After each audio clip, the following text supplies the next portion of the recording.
Students, welcome to reading presentation of chapter 8, The Beggar, from your book.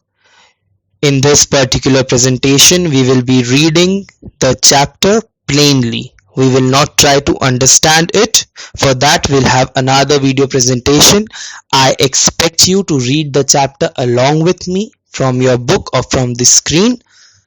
This presentation is aimed at making your reading effective and your pronunciations clearer. So let's start from below the blue box directly with the story. In 1, 2, 3. Kind sir, be so good as to notice a poor, hungry man. I have not tasted food for 3 days. I have not a 5 kopeck piece for a night's lodging. I swear by God. For 5 years I was a village school master and lost my post through the intrigues of Zemstvo. I was the victim of false witness. I have been out of place for a year now. Skodzov, a Peterburg lawyer, looked at the speaker's tattered, dark blue overcoat, at his muddy, drunken eyes, at the red patches on his cheeks, and it seemed to him that he had seen the man before. And now I am offered a post in the Kaluga province, the beggar continued, but I have not the means for the journey there. Graciously help me. I am ashamed to ask, but I am compelled by circumstances. Skodzov looked at his goloshes, of which one was shallow like a shoe, while the other came high up like the leg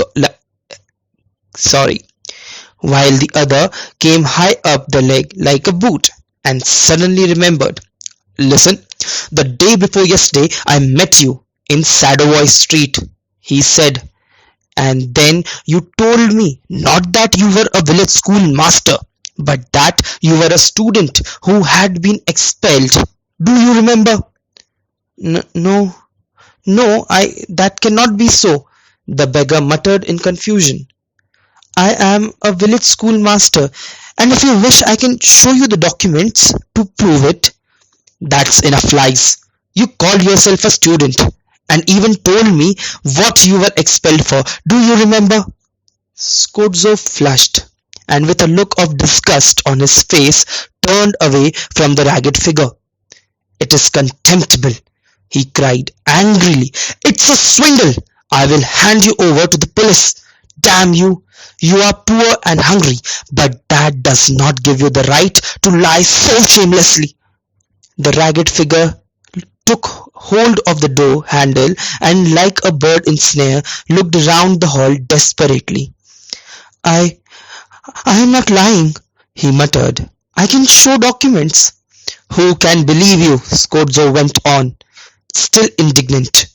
To exploit the sympathy of the public for village school masters and students? It is so low, so mean, so dirty. It is revolting. Skodzov flew into a rage and gave the beggar a merciless scolding. The ragged fellow's insolent lying aroused his disgust and aversion, was an offence against what he, Skodzov, loved and prized in himself. Kindliness, a feeling heart, sympathy for the unhappy. By his lying, by his treacherous assault upon compassion, the individual had, as it were, defiled the charity which he liked to give to the poor with no misgivings in his heart. The beggar at first defended himself, protested with oaths. Then he sank into silence and hung his head, overcome with shame.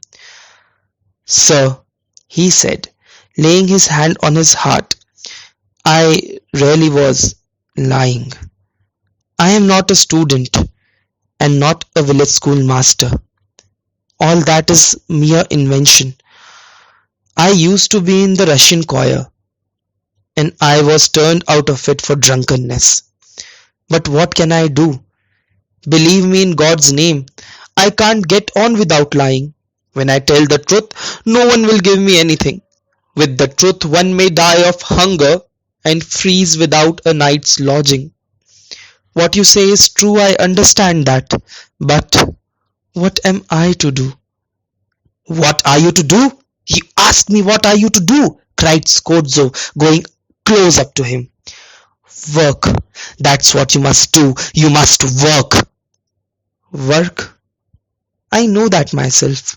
But where can I get work? Nonsense.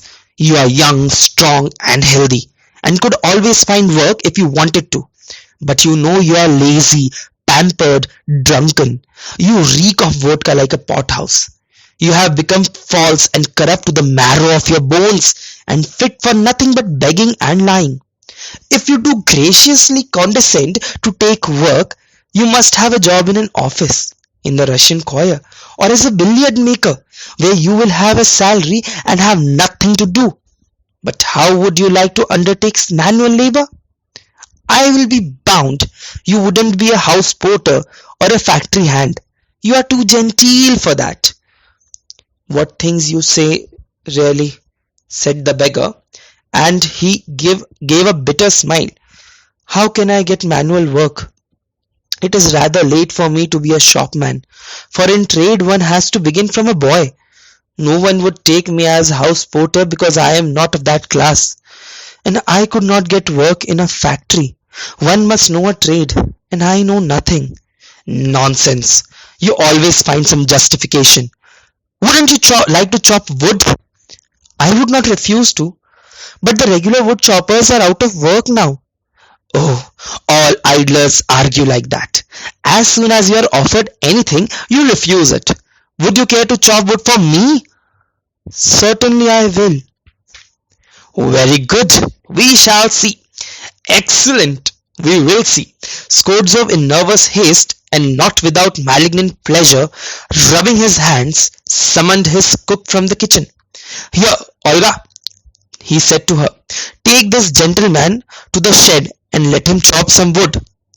The beggar shrugged his shoulders as though puzzled, and irresolutely followed the cook. It was evident from his demeanour that he had consented to go and chop wood not because he was hungry and wanted to earn money, but simply from shame and amour propre, because he had been taken at his word. It was clear, too, that he was suffering from the effects of vodka, that he was unwell and felt not the faintest inclination to work. Skordzov hurried into the dining room. There, from the window which looked out into the yard, he could see the woodshed and everything that happened in the yard. Standing at the window, Skordzov saw the cook and beggar come by the back way into the yard and go through the muddy snow to the woodshed. Olga scrutinized her companion angrily, and jerking her elbow, unlocked the woodshed and angrily banged the door open. Most likely we interrupted the woman drinking her coffee, thought Skorzo. What a cross creature she is! Then he saw the pseudo schoolmaster and pseudo student seat himself on a block of wood, and leaning his red cheeks upon his fists, sink into thought. The cook flung an axe at his feet, spat angrily on the ground, and judging by the expression of her lips, began abusing him.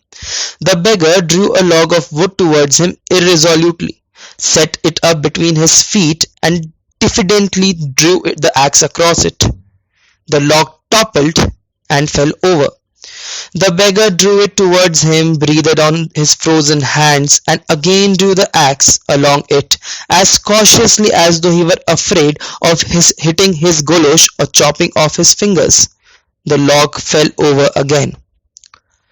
Skordzov's wrath had passed off by now. He felt sore and ashamed at the thought that he had forced a pampered, drunken, and perhaps sick man to do hard, rough work in the cold. Never mind, let him go on, he thought, going from the dining room into his study. I am doing it for his good. An hour later Olga appeared and announced that the work had been done. The wood had been chopped. Here, give him half a ruble, said Skorzo. If he likes, tell him to come and chop wood on the first of every month. There will always be work for him. On the first of the month the beggar turned up and again earned half a ruble, though he could hardly stand. From that time forward, he took to turning up frequently, and work was always found for him. Sometimes he would sweep the snow into heaps or clear up the shed. At another he used to beat the rugs and the mattresses. He always received 30 to 40 kopecks for his work, and on one occasion an old pair of trousers was sent out for him. When he moved, Skorzov engaged him to assist in packing and moving the furniture. On this occasion the beggar was sober, gloomy, and silent. He scarcely touched the furniture, walked with hanging head behind the furniture vans, and did not even try to appear busy. He merely shivered with the cold, and was overcome with confusion when men with the vans laughed at his idleness, feebleness, and ragged coat that had once been a gentleman's. After the removal, Skorzov sent for him. "Well, I see my words have had an effect upon you," he said, giving him a rubble. "This is for your work. I see you are sober and not disinclined to work. What is your name?" "Lashkov." "I can offer you better work, not so rough, Lashkov. Can you write?" "Yes, sir." "Then go with this note tomorrow to my colleague and he will give you some copying to do. Work, don't drink, and don't forget what I said to you. Goodbye." Skorzov, pleased that he had put a man in the part of rectitude, patted Lashkov genially on the shoulder and even shook hands with him at parting. Lashkov took the letter, departed, and from that time forward did not come back to yard for that work. Sorry, let's read that line again. Lashkov took the letter, departed, and from that time forward did not come to the backyard for work. 2 years passed. One day, as Skorzov was standing at the ticket office of a theatre, paying for his ticket, he saw beside him a little man with a lambskin collar and a shabby cat's skin cap. The man timidly asked the clerk for a gallery ticket and paid for it with kopecks. "Lashkov, is it you?" asked Skorzov, recognizing in the little man his former wood chopper. "Well, what are you doing? Are you getting on all right?" "Pretty well. I am in a notary's office now. I earn 35 rubles." "Well, thank God, that's capital. I rejoice for you. I am very, very glad, Lashkov. You know, in a way, you are my godson. It was I who shoved you into the right way. Do you remember what a scolding I gave you, huh? You almost sank through the floor that time. Well, thank you, my dear fellow, for remembering my words." "Thank you too," said Lashkov. "If I had not come to you that day, maybe I should be calling myself a schoolmaster or a student still.